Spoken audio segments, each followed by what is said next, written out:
You're a worthless leech, my brother spat, throwing my clothes out. Get lost. Nobody needs you, his wife sneered. I didn't argue, just left. 3 days later, they were frantic. My inbox flooded with 30 unread emails begging for help. Hey everyone. Before we dive in, I have a quick favor to ask. If you enjoy content like this, please hit the subscribe button. It's free, supports the channel, and ensures you never miss out on amazing videos. Alright, let's get started. I never thought I'd be writing this, but here I am. Up until 3 months ago, I 32 had a decent job in IT, my own apartment, and what I thought was a good relationship with my brother Daniel, 36M, and his wife Flora, 34F. Then the layoffs hit our company. You know how it goes these days. I had savings, but I'd made the mistake of helping Daniel and Flora with the down payment on their house last year. $45,000. Nearly everything I had, they promised to pay me back monthly, showing me all these spreadsheets about their budget.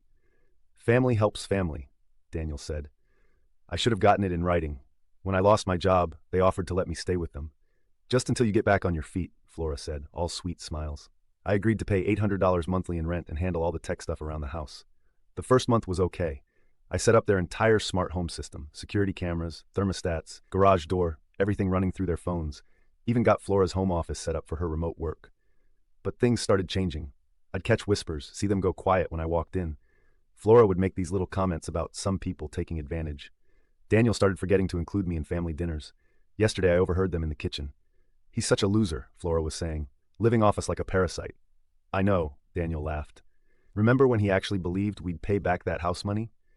As if we'd waste money on his sad ass when we could buy new furniture. I recorded it on my phone, old habit from my IT security days. Document everything. That's when I noticed their house payments to me had actually been going to Best Buy, Pottery Barn, and some fancy landscaping company. This morning, everything exploded. I was calmly making coffee when Flora started screaming about me using their sugar. Daniel came downstairs, all red-faced. You ungrateful piece of, he snarled, mooching off us, acting entitled. I didn't say a word, just watched them. Flora started throwing my clothes down the stairs. You're a worthless leech, Daniel spat out. Nobody needs you, Flora sneered. Get lost. I stayed quiet, picked up my laptop bag, and walked out. They probably expected begging or arguing. Instead, I texted my friend Carson, who runs a construction business. He's letting me crash at his place. Here's what they don't know.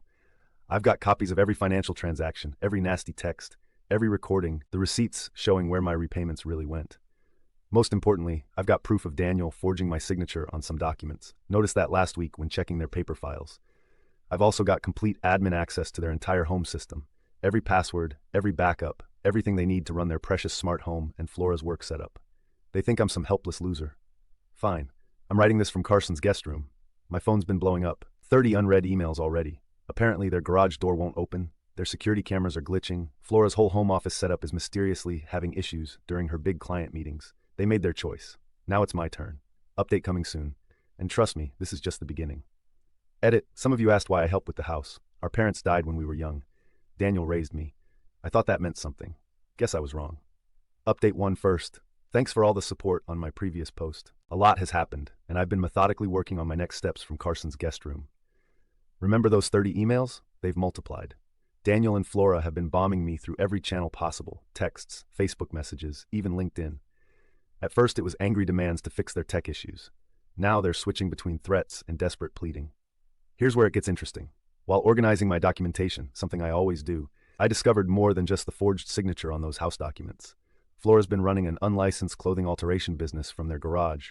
She's been taking cash payments. No taxes reported. Found her handwritten ledger when I was cleaning last month. Stupid of her to leave it in the shared office space. Carson's been incredible through all this. Yesterday, over beers, he connected me with some people who needed IT security work. Turns out my skills are in high demand locally. I've already lined up 3 clients, including, ironically, their next-door neighbor, who's been having mysterious issues with their smart home setup. The same system I installed for Daniel and Flora. Speaking of their house, remember the $45,000 I mentioned? Well, I did some digging through my old bank statements. The transfer was labeled as a house down payment loan, and my bank app got screenshots of all their messages promising repayment.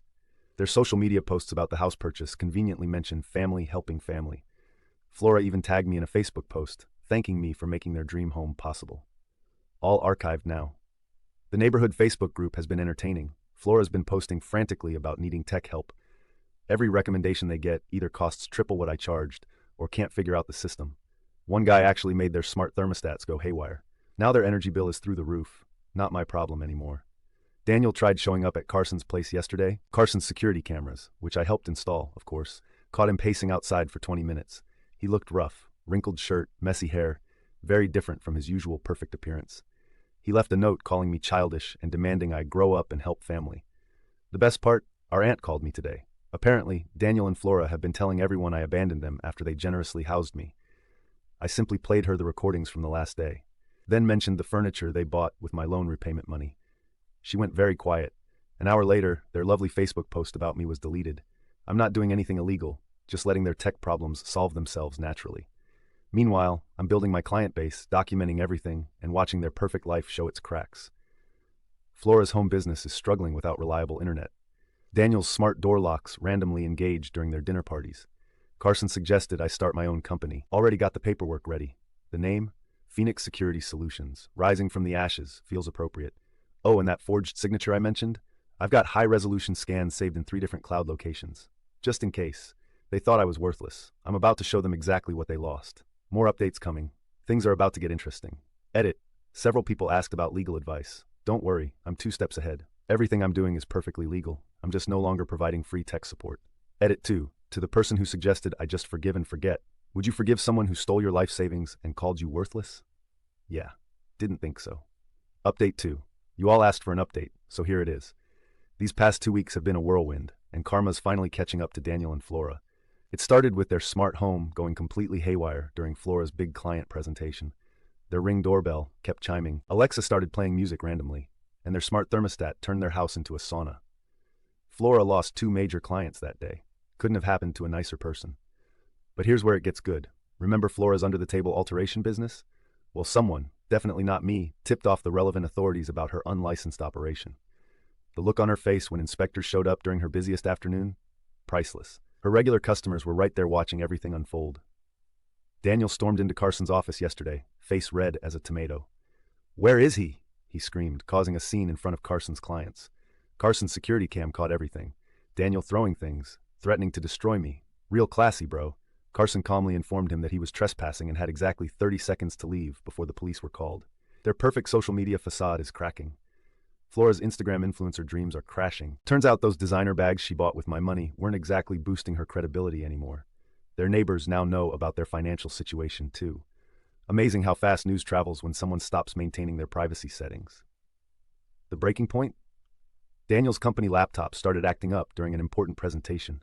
Guess he forgot who set up his work-from-home system. His boss wasn't too happy about the inappropriate content that mysteriously appeared on his screen during a Zoom call. Don't worry, it was just his own browser history. They tried damage control at the family barbecue last weekend. I wasn't there, but Aunt Wendy recorded everything on her phone. Flora had a complete meltdown when someone mentioned their gorgeous home renovations that my money paid for. "He's just jealous of our success," she shrieked, mascara running.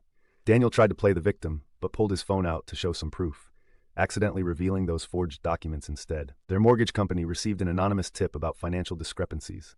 Now they're asking questions about the down payment. Funny how karma works. My new business is booming. The neighbors keep hiring me. Apparently word got around about who really maintained all their systems. I charge triple what I used to charge Daniel and Flora, and people gladly pay it. Last night, Flora left a tearful voicemail. "Please, we're sorry. We need you. Everything's fallen apart." Daniel followed up with a text threatening legal action. I forwarded that to my lawyer, the one handling their financial fraud case. The family's divided now. Some cousins still buy their story, but most have seen the evidence. Those recordings of them mocking me? Very convincing when played at full volume during family dinner. Carson suggested I buy their house when they inevitably have to sell it. The thought makes me smile. Oh, and remember that ledger of Flora's secret business? Copies have been accidentally left where interested parties might find them. Oops, the best part? I haven't done anything illegal. Just stopped fixing their problems and let nature take its course. They're drowning in their own lies. And I'm just watching from my new apartment's balcony, sipping coffee. More updates coming. The dominoes are still falling. Edit. Daniel just tried to get into my client security systems. Amateur. Now I have evidence of attempted unauthorized access. The hole just keeps getting deeper. Final update. After months of chaos, it's finally over. The house they bought with my money, it's mine now. It started with a foreclosure notice. Their mortgage company wasn't happy about the irregularities in their paperwork. Flora's unlicensed business fines didn't help. Neither did Daniel losing his job after that mysterious browser history incident. Last week, they called a family meeting at Aunt Wendy's house. I showed up with a briefcase full of documents. Flora started screaming the moment I walked in. "You ruined us!" she shrieked, mascara already running. "We lost everything because of you." I just smiled and opened my briefcase. Let's talk about who ruined who. First document, bank transfers showing my $45,000 house loan. Second, their furniture receipts using my repayment money. Third, Daniel's forged signatures. Fourth, Flora's secret business ledger. Fifth, recordings of them mocking me. The family sat in stunned silence. Daniel lunged at me, but Carson, bless him, stepped in. Touch him, and I call the police. You worthless piece of, Daniel started. I cut him off. Worthless? My company just bought your house. The silence was beautiful. See, while they were drowning in their problems, Carson and I started a property investment venture. When their house went into foreclosure, we swooped in. The bank was happy to deal with a cash buyer. Flora collapsed into tears. Where will we go? What about our things? You have 30 days to vacate, I said. Don't worry about the smart home system. I'll handle that myself. Daniel tried playing the family card. I raised you after mom and dad died. And then you stole my life savings, I replied. Consider this your parenting review. They're moving to a small apartment in the next town over. Their perfect social media life is in shambles. Flora's influencer dreams died when she had to sell her designer bags. Daniel's still job hunting. Turns out word gets around. Yesterday I moved into my house. First thing I did? Reset all the smart home settings. Their codes don't work anymore. The garage door won't respond to their phones. The security cameras caught Flora trying to get in this morning. That footage is going straight to my lawyer. The best part? I'm hosting Thanksgiving this year. The whole family will be here.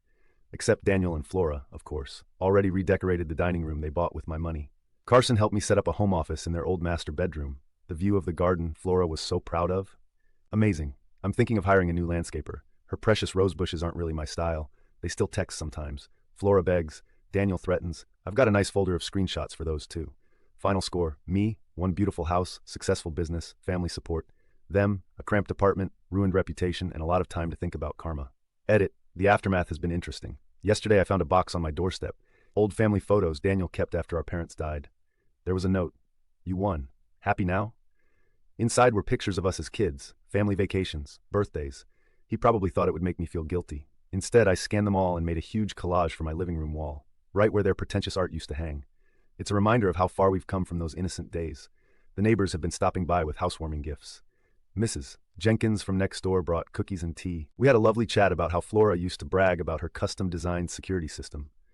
Mrs. Jenkins just signed a maintenance contract with my company. Flora's sister Salma called me today, crying about how they're living on ramen noodles now.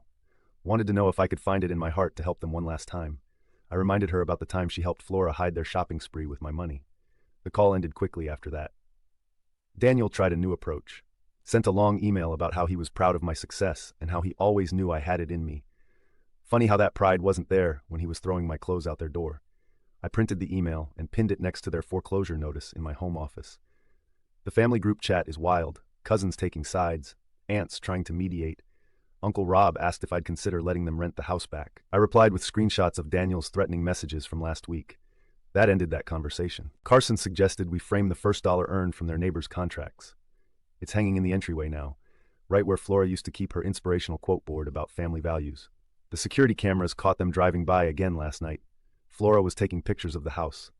This morning she posted a tearful Instagram story about toxic family members and forgiveness. The comments were not what she expected. Seems like her followers remember her bragging about buying my dream house. I'm remodeling their perfect kitchen next week, getting rid of those granite countertops they bought with my repayment money. Carson knows a guy who does amazing custom work. The renovation photos will look great on my social media. Some family members still think I'm being too harsh. They weren't there during those 3 months, hearing the whispered insults, watching them spend my money while treating me like dirt. They didn't see Flora smirk when she told me to get lost. They didn't hear Daniel laughing about tricking his stupid little brother. Well, this stupid little brother now owns their dream house, runs a successful business, and doesn't need their fake family loyalty anymore. Life has a funny way of teaching lessons.